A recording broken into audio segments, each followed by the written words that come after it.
Ito kasi ang adjustment nito, ang adjuster mga ka-vloggers.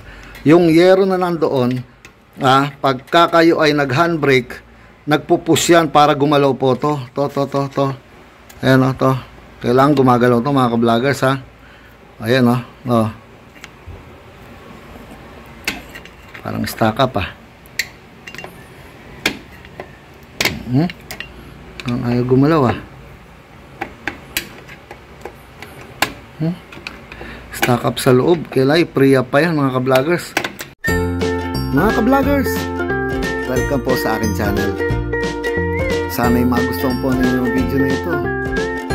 Paki-like, share, and subscribe na lang po mga ka-vloggers. Eto na naman po ang aking pinakabagong vlog. Hello mga ka-vloggers! Welcome po sa aking channel, ang Ferdy's Vlog. Mga ka-vloggers, sa wakas, natapos na rin yung mga problema ko sa leakage ng langis dito kay Everest natin. Tinignan ko lang kung sinong magsasawa sa amin dalawa Nagkataon lang na siya yung nagsawa, hindi ako. Hindi, kasi puro luma na nga po yung mga oil seal. Hindi kasalanan talaga ng Ford dyan. Luma na Kadalasan niya, junk na itong mga ganito, kinakatay na Pero, dahil gusto ko to sa sasakyan na to, bubuhayin ko siya at gagawin kong bago. So ngayon, mga ka-vloggers, ang gusto ko namang gawin, hindi na sira to. Maintenance na lang. Gusto ko lang kasi na wala akong problema pag tumatakbo. Maganda naman lahat. Maganda ang mga preno na nito. Kaya lang, ang ano ko lang, medyo mataas na kasi yung handbrake niya, handbrake lever. So, kailangan doon medyo adjust ng konti sa gulong para ma-check ko rin kasi mula nung nakuha ko ito, hindi ko pa nakita yung mga brake pad, kung makapal o ano. So, yun naman ang ating gagawin ngayon. Hindi sira o ano, wala na, sawa na siya. So, maayos na po sa ngayon at wala na ako nakikitang tagas ng langis doon. So, ngayon, pakita ko lang sa inyo mga ka-vloggers yung handbrake ko. Tingnan nyo Ito po yung handbrake. Sa normal, mga banda dyan lang, okay na yan Mesa, no? Ganyan. Kaso, masyado na po malayo halos dito pa.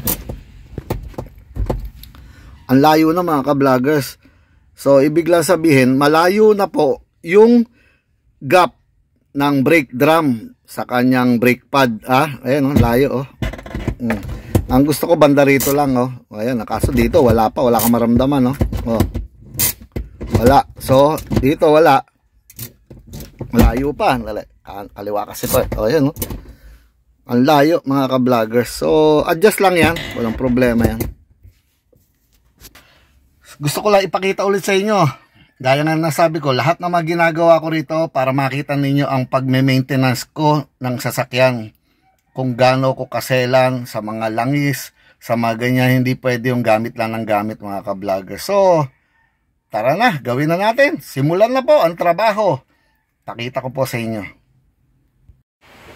So, ito mga ka-vloggers, ang unang-unang dapat nyo gawin pagka gagawa ka ng ganito, iangat mo yung mga gulong sa likod lagyan nyo muna ng kalso kasi i-re-release natin mamaya yung handbrake. Aalisin yung ilalagay sa neutral yung cambio niya. So, kailangan siguruhin ninyo na mayroong kalsong gulong So, dalawa, kabilaan. Kung malalagyan nga ninyo sa pinakaharapan, mas maganda. Ito pa yung isa. Dalawang kalsong kailangan natin mga ka-vloggers Hindi pwedeng isa lang.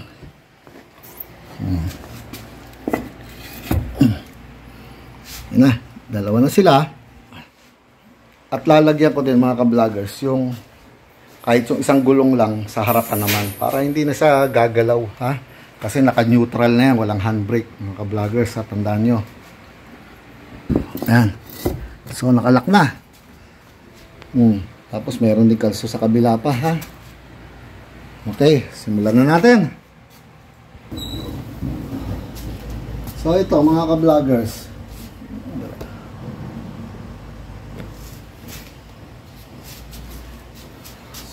ka-vloggers, pang protection din sa kamay, kailangan gumamit kayo ng guantes. Number 1 yan. But meron akong to pang minero. Kasi para hindi na ako gumamit ng Trobolite. Ito na lang po ang sa ulo ko. Mas mahalaga mamaya mga ka-vloggers. Ayan o. Okay po yan. So kailangan, konting trabaho lang naman to. Maintenance nga lang ang ano talaga nito. Hindi dahil sira o ano. Kailangan na check nyo mga preno, ha?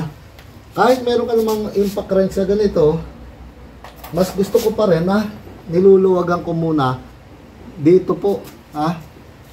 Sa socket, mga ka-vloggers, ha? Power handle, ha? Luwagan nyo muna sa power handle para sigurado. Gagamitan natin ng extension para hindi na po puwersa yan. Luwagan mo na muna, kabila ang gulong, pati yung kabila.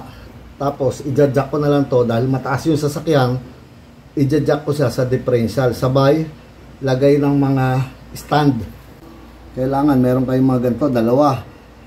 Ikakalsin natin mamaya dito po sa mga muelye, ha? So sige, luwag na. Tigas.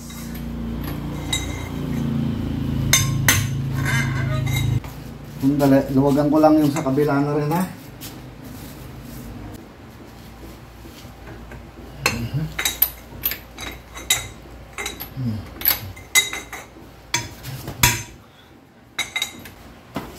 So ngayon,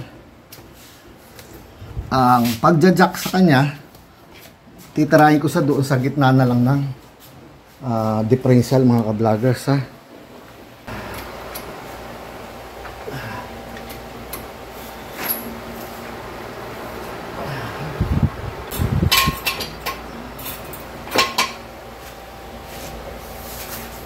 Mahalaga po yung mga ganyan. Ayan. Kukuha pa ako para sa kabila. Tapos ko pang konti. Para dito naman dito sa kabilang gulong. Ha? Mahalaga kasi yan. Hindi yung basta aalis ka na lang ng gulong ng ganun-ganun na lang. So ngayon, ibababa na natin itong jack para lumapat na yung mga stand. Dahan-dahan lang. Ayan, tingnan nyo, lalapat sila. Yun, angat yung gulong. So safety na. Safe na siya. Okay. So balik tayo na yung mga ka-vloggers doon sa ating gulong. Dahil safe na po siya mga ka-vloggers, pwede natin alisin ang gulong, ha? Ayan o. So pwede, ayoko kasi papuwersa to. Pagka pinuwersa nyo sa kawawa naman siya, di ba? So, yan, maluwag na. Easy na lang sa kanya ngayon yan, ha? Ayoko na po puwersa eh.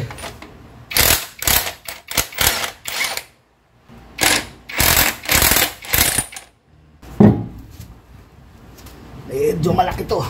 Ayan. Malalaki ang di nga ever. Yan ang nagustuhan ko rito. Kasi nga, para sa ating travel vlog, maganda to. So, ngayon, mga ka-vloggers, kumuha ko ng isang malaking martilyo, ha? Isasak natin ng konti ito, ha? Kailangan alisin muna. Check mo yung handbrake. Alam ko hinandbrake ko pa kanina yan, no? So may kalso na, number 1 yung bago mo alisin yung cambio at handbrake, ha? So yan mga ka-vloggers, naka neutral na yan at hindi na siya naka handbrake, ah? Ayan. Oh. Gusto ko lang ma-check eh.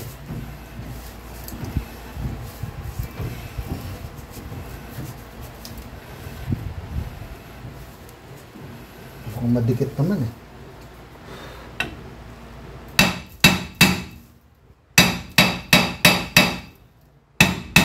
Sobrang tigas niya mga ka-vloggers.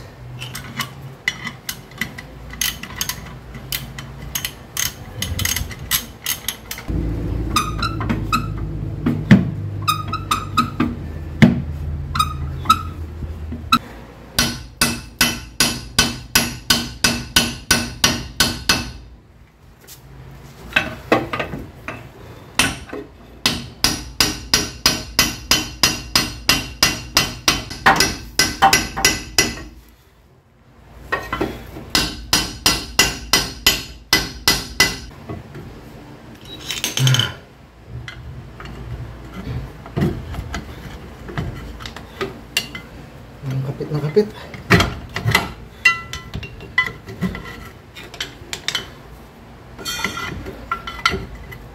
Nakakapit yung brake eh.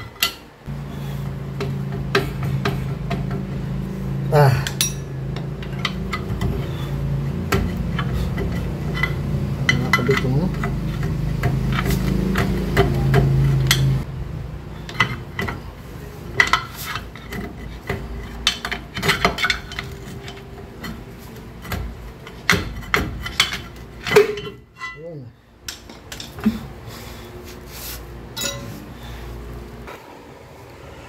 Ayan, sobrang dumi. Ayan. Naribaba ng ano. Bago pa. Pero masyado sigurong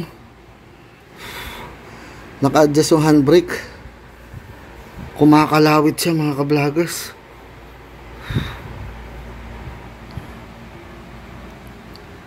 So, hugasan ko lang muna ng tubig yan, pati to.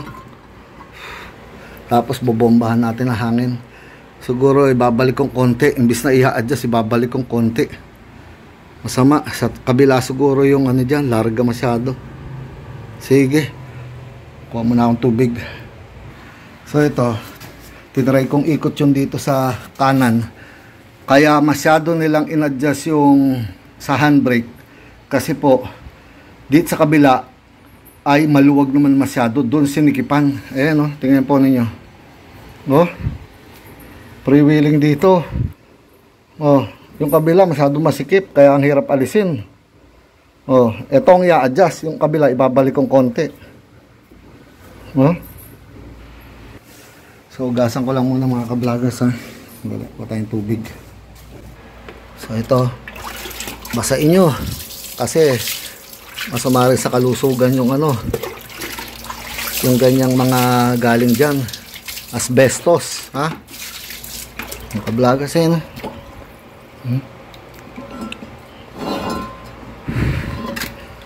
Yeah, usan ko lang muna to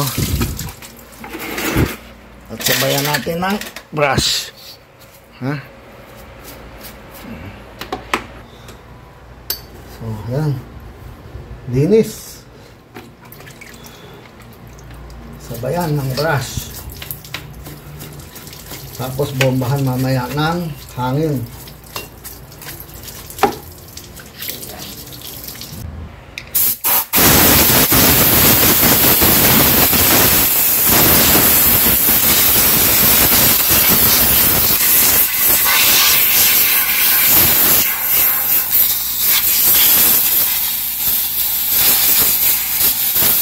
Lalo na to.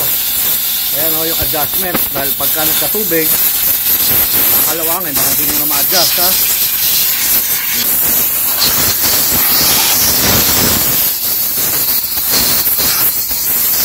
So ito mga ka-vloggers, iyahay ng konti.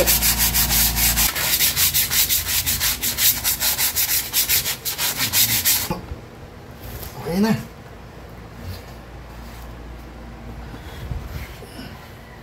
Ang gagawin ko dito, bawas ng kanyang adjustment mga ka-vloggers. Masyado nilang pinaka-adjust. Ito kasi ang adjustment nito, ang adjuster mga ka-vloggers. Yung yero na nandoon, pagka kayo ay nag-handbrake, nagpupush yan para gumalaw po to. To. Ayan o, to. Kailangan gumagalaw to mga ka-vloggers ha. Ayan o, o. Parang stack up Ang ayaw gumalaw Stack up sa loob. Kailangan i-pre-up pa yan mga ka-vloggers. Ayan steady na siya Wala hindi gumagalaw. So kailangan tanggalin to. Alisin muna to spring para makalas ko to. At i-pre-up natin. Nag-stack dito sa loob to. Dito. Ayan andito ang thread niya to. So kailangan pre-up yan mga ka-vloggers. Sandali. Alisin ko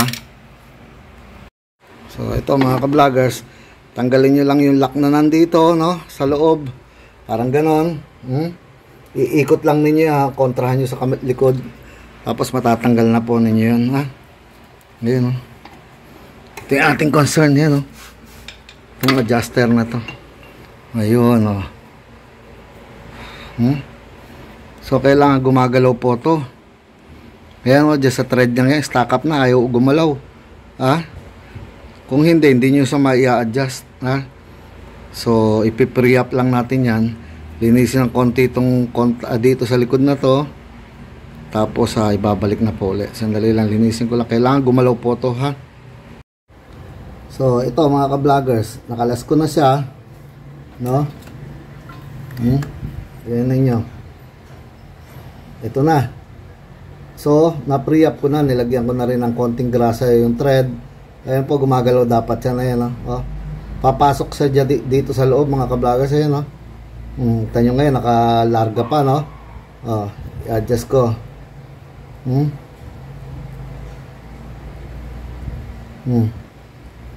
Siya po ang tumutulak do sa mga pad brake pad. So ayan kailangan gumagalaw-galaw po to ha. Pag stack up yan, hindi mag-a-adjust, wala siyang automatic din na pag-a-adjust, at hindi nyo rin siya ma-i-adjust mga ka-vlogger. Siguro ang nangyari dito baka nilulusong nila sa baha, gano'n, stack up ha. So ikakabit ko lang muna mga ka-vloggers ha. So ito mga ka-vloggers, gumagalaw na yon ha.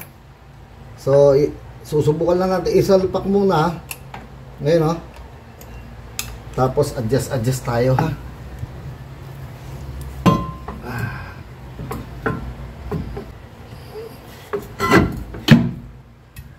Karamdaman natin.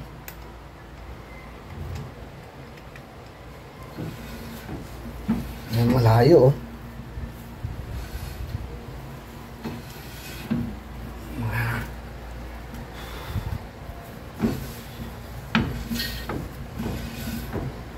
Ayan, adjust lang konti.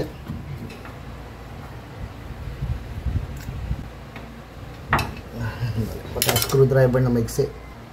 So ito mga ka-vloggers, medyo okay na yung adjustment. Kailangan dito konti lang yung parang pagsayad, kasi pagka sayad na sayad o matigas, maninikit ang preno nyo, hindi pwede yun ha. Ayan i-adjust na lang dito sa likod dyan pagka bitin ako, pero kailangan makita natin yung kabila ha. At least hindi dikit na dikit, hindi katulad kanina. So titignan ko naman yung kabila. Sa kabila naman tayo mga ka-vloggers. Ito, ikakabit ko na muna itong gulong para makalipat tayo sa kabila mga ka-vloggers.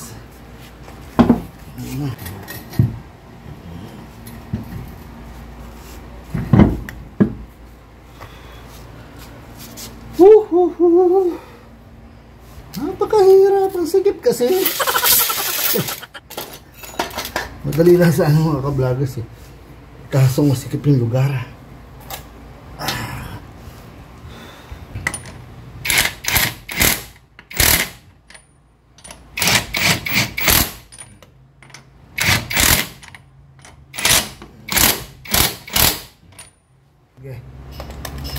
Okay.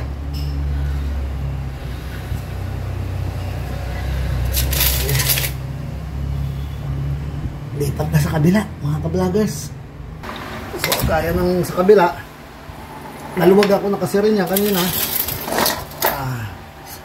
So kakalasin na lang natin mga ka-vloggers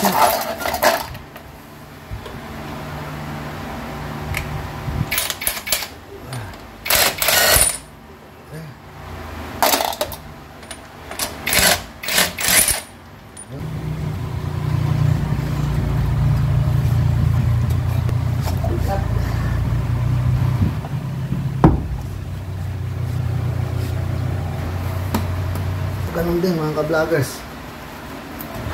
Tingnan natin kung madali siyang aalisin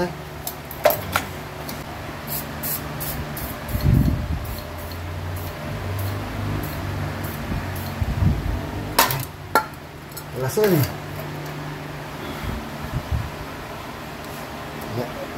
Okay ulit.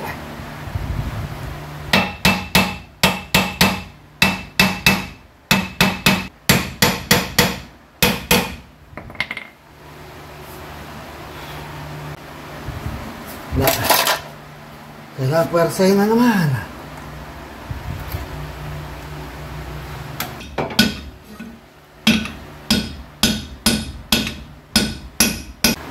So, isang to. Ayun o, wala kayong marinig o. Wala talaga.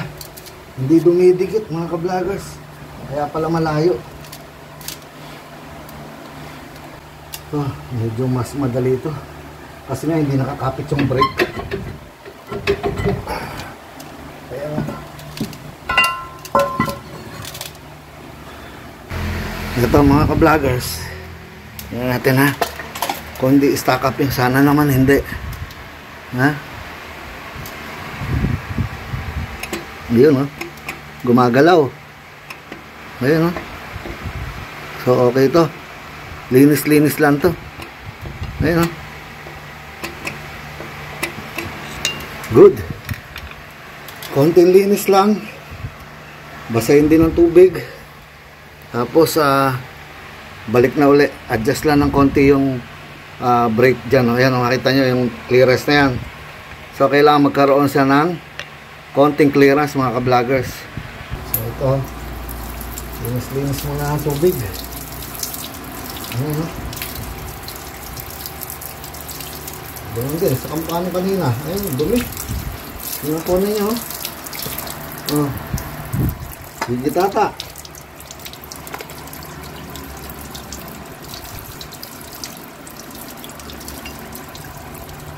At least to hindi stack up.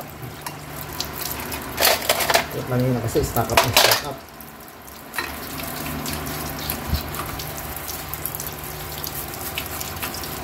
Ito, kailangan mamaya bombahan ng hangin. Walang matirang tubig mga ka-vloggers ha. So ito mga ka-vloggers, titignan na natin. Bombahan muna natin ang hangin.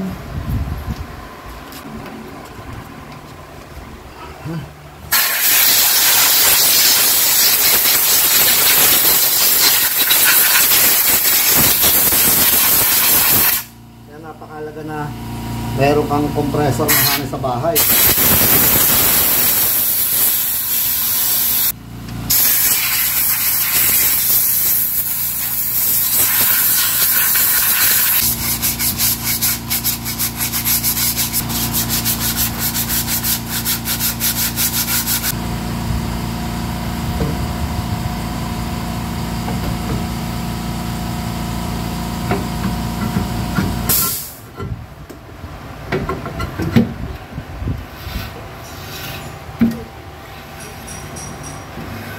Konting-konti.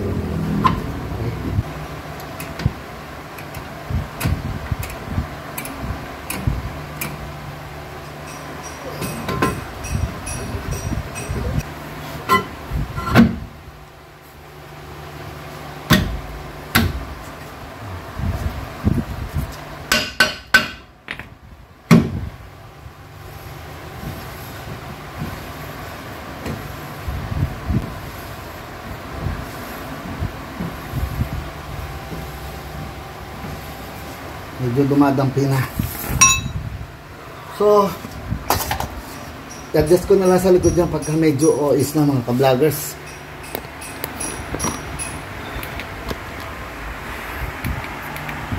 Matrabaho no, pero sulit yan dahil pagka maganda na yung brake mo, maganda handbrake mo, sulit lahat yung pagod na yan. Kasabay din kanina ko tinapos yun doon sa oil seal doon sa may makina kaya pagod na po ako. So madali na lang to mga ka-vloggers, salpak na lang yan tapos observe sa pagtakbo, tapos adjust na lang yan, sisiw na po yan. At least gusto ko lang makita ninyo na ginagawa ko rin po yan sa sasakyan ko sasakyan ko lang, hindi ako tumatanggap ng mga ganyang trabaho, pang personal lang po. So mga ka-vloggers, sana napagod din kayo. Gusto ko lang pong makita ninyo na lahat ng trabaho pagdating sa sasakyan ko, si ka-vlogger lang ninyong gumagawa. So ano pa po ba sasabihin ko mga ka-vloggers? Sana kahit papaano may natutunan kayo at nag-enjoy kayo sa vlog na to. Eto na naman po ang pinakabagong edition ng aking vlog. Paalam mga ka-vloggers, paalam po. Tapusin ko lang to para ma-road test.